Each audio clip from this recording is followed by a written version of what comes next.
Berta je prosto jedno neželjeno dete, ona je sasvim sporedan lik u ličnost u romanu. Ona postaje, malo se više o njoj govori u epilogu romana, da se govori o tome što je bilo posle Emine smrti sa Charlesom, sa Bertom, sa drugim stanovnicima Yonvilla.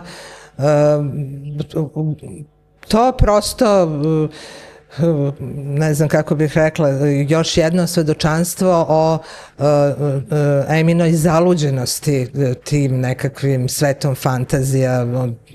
Ona je rodila to dete, dala ga dojkinji, ne razvija nikakve emocije. Ona nema pravih emocija, ona nema pravih emocija čak ni prema tim svojim ljubavnicima. Ona je zaljubljena u neke fiktivne ličnosti.